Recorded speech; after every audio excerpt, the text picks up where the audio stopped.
checklist for what we were looking for when buying a farm. The first thing we were looking for was proximity to where we were living at the time. So we were living in Sydney and we didn't want to travel too far. We were sort of looking for a 2-hour, 2.5-hour window in travel time one way as our maximum. We thought that anything past that 2.5, 3-hour mark was going to be too far to travel in one day if we wanted to do, day trips or visit the farm frequently. So we decided to get a map, draw a big radius around it with about a 2-hour travel time, and then look at all the different farms in that sort of area surrounding Sydney. So basically in Sydney, in the Sydney Basin, there was basically no rural farms or hobby farms available. So the regional areas that we looked at was the Southern Highlands, the Hunter Valley, and also the Central Tablelands. So they're the regions that we looked at within the Sydney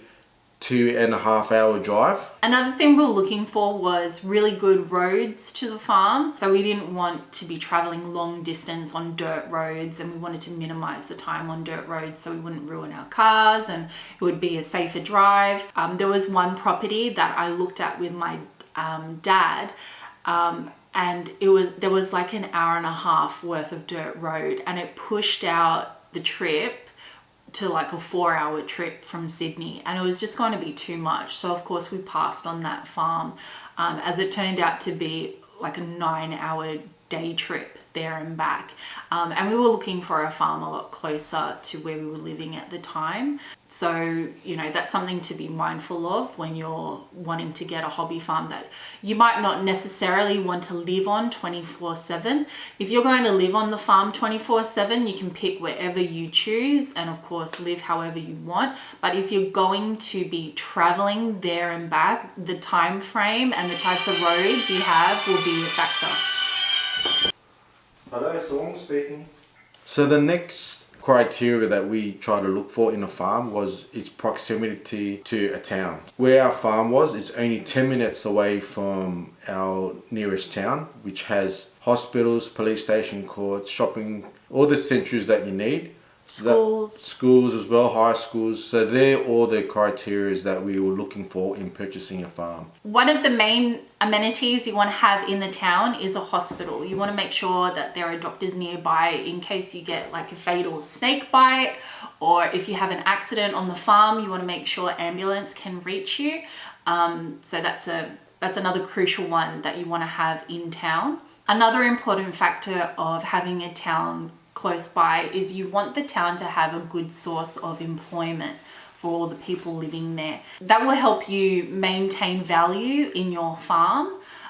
So if ever you need to sell your farm, you'll have a decent return because there will be a lot of buyers wanting to buy it. And also the town itself has a big influx of tourism as well. You got World Heritage listed sites around our town that attracts a lot of tourists from Sydney coming over to our area to stop by or have a feed, and that all adds to the economy of the town as well.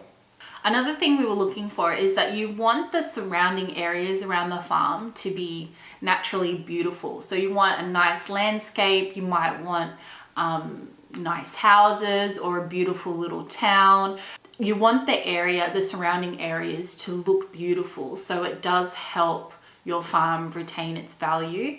This is in contrast to a lot of bush blocks that are out there. So bush blocks they might be smaller blocks that are a lot cheaper and they might be more affordable for other people, but bush blocks are just that. They have a lot of trees on it, and it will restrict what you can and can't do on the property. And it's not as simple as having a bush block and cutting down the trees, because there's laws and regulation in relation to how much trees you can clear on your land.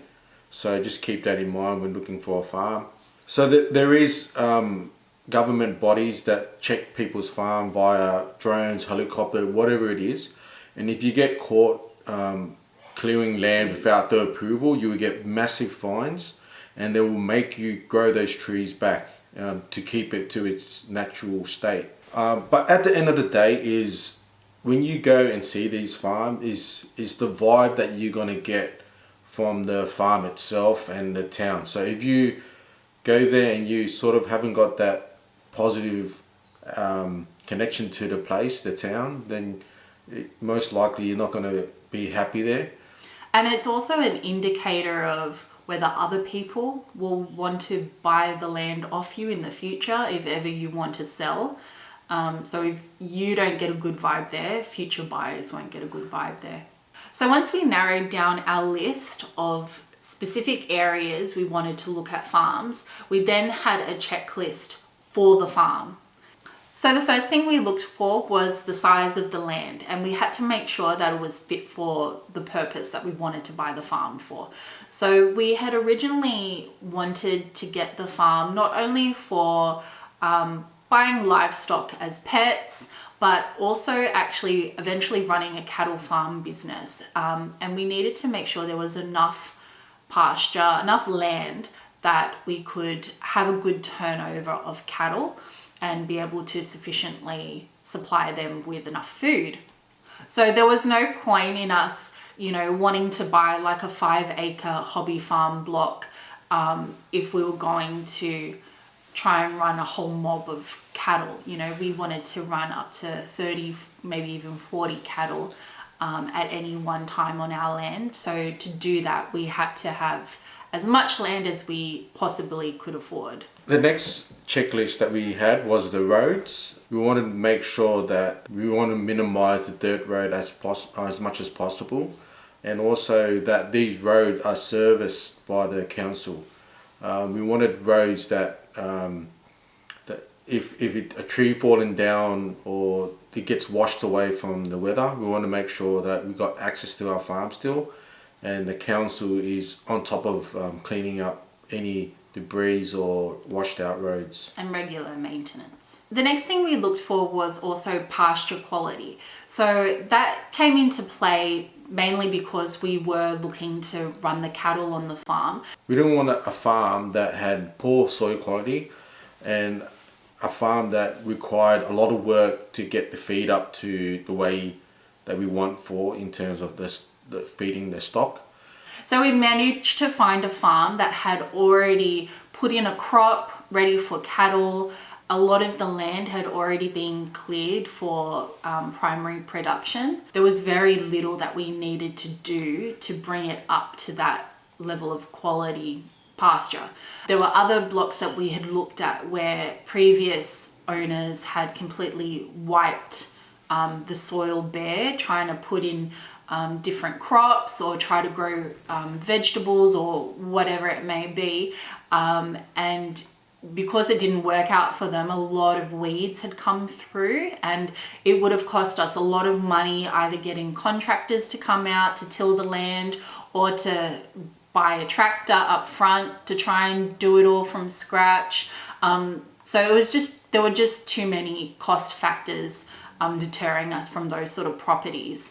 If you're just looking for just a hobby farm to have fun on, doesn't really matter, just ride motorbikes or just have a few pets running around, then it might not be something you need to consider.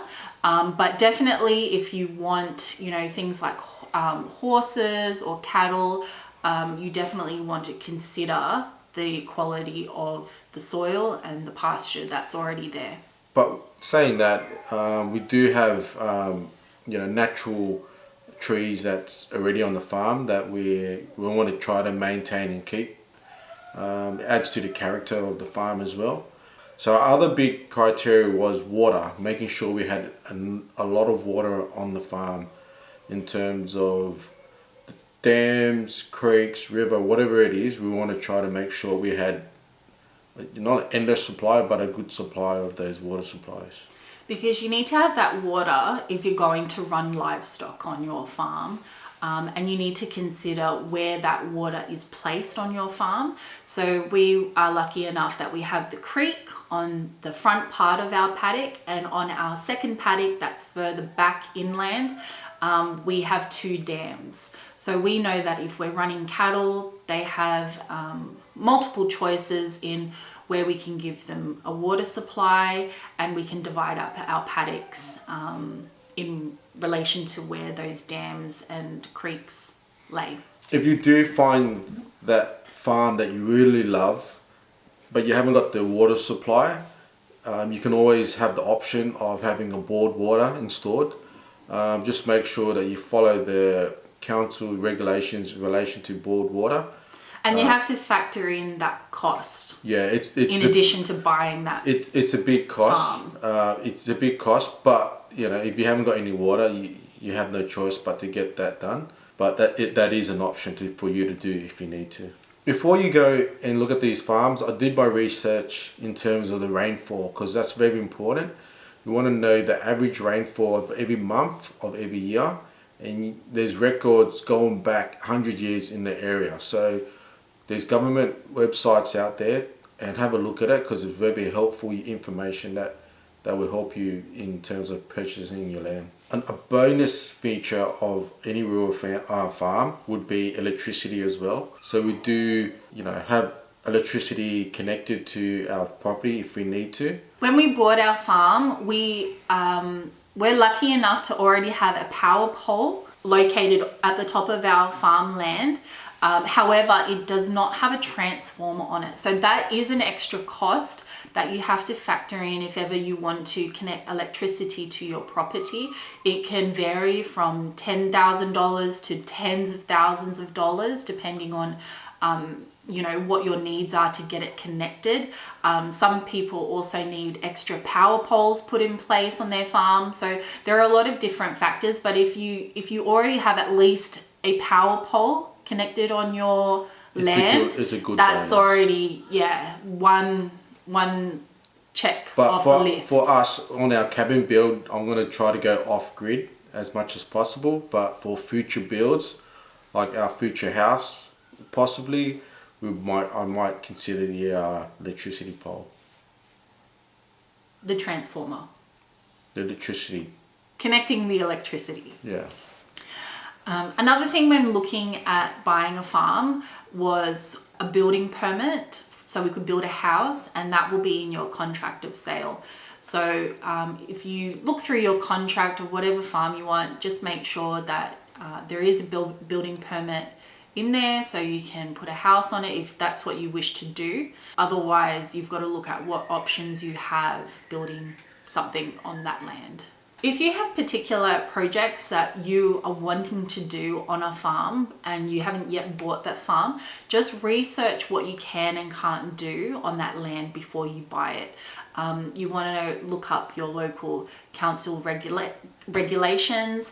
For the farm that we bought, our local council really follows the state laws in regards to what you can and can't build on rural property, how many sheds you can have, where you can plant trees, and different things like that. So we just follow state regulations currently. But if you want to build an off-grid home, or you want to have sheds or a shed conversion, just or make a sure you tiny look house, at the council. Yeah, you just research the council restrictions before you purchase that land, because the last thing you want is to buy a land and then find out you There's can't do restrictions on it. what you want. Yeah, so just make sure you do your research in that. Make sure you do your research.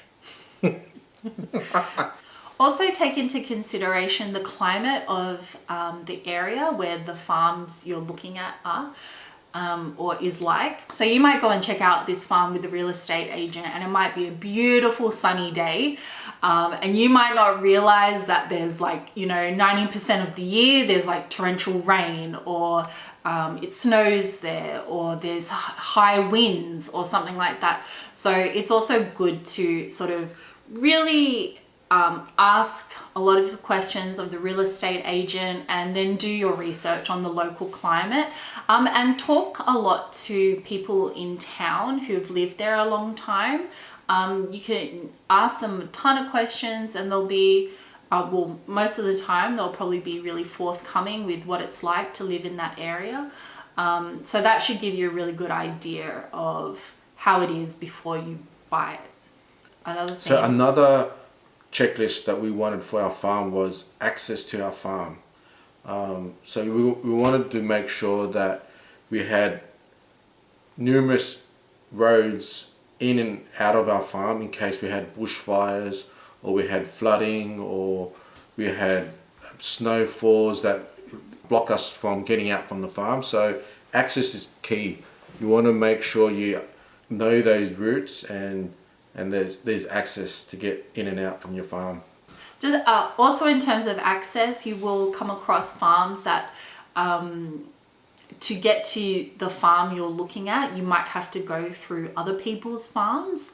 So you should actually, you know, take into consideration whether that's something you want to do, and what the legalities are, because both you know, if you wanted to then own that farm and you've got to drive through other people's property, so you would have rights, and then the other landowner would also have rights about being able to go through those access roads. So that's just something also to consider when looking at buying a farm. Lastly, the one thing that my husband and I sort of disagree on is the importance of researching what like deadly Australian native animals are in the area. So, you know, when we were looking at buying a farm, you don't really consider all the daily, you know, creepy crawlies you might be coming across. We do have the dangerous animals like brown snakes and tiger snakes. Yeah, we've got the most dangerous snakes in Australia, and we have the top 4 dangerous snakes on our farm. So we just got to be mindful of that. Yeah, so you have to consider that if you've got young children or dogs or whatever, like, and you're coming from the city, you really have to research, you know, what's going to be coming onto your land, maybe hiding amongst all your things around your property. You really need to get educated and be mindful of you know, possible snakes and that, any of those dangerous animals coming into your farm. We hope you've enjoyed this video, so don't forget to subscribe and give us a like if you found any of this information informative, and hopefully we can give you more videos like this one.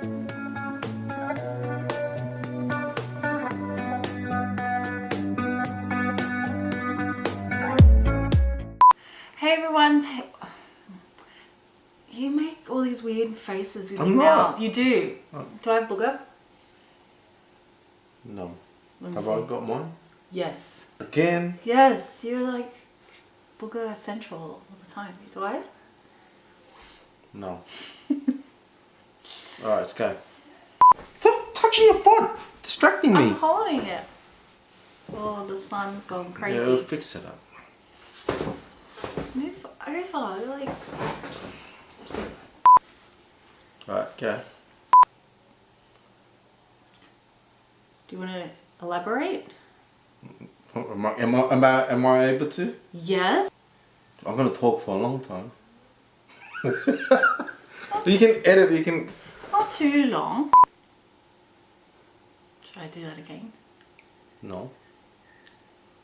Okay.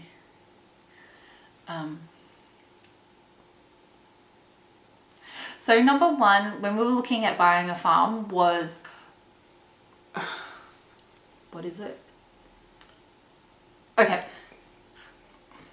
So number one, what we'll... I don't want to end because you're making I can't anything because you're like, no, don't do that. We're talking. It's not. All right, go again.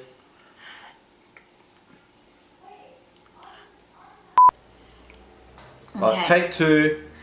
Okay, so start again. Okay.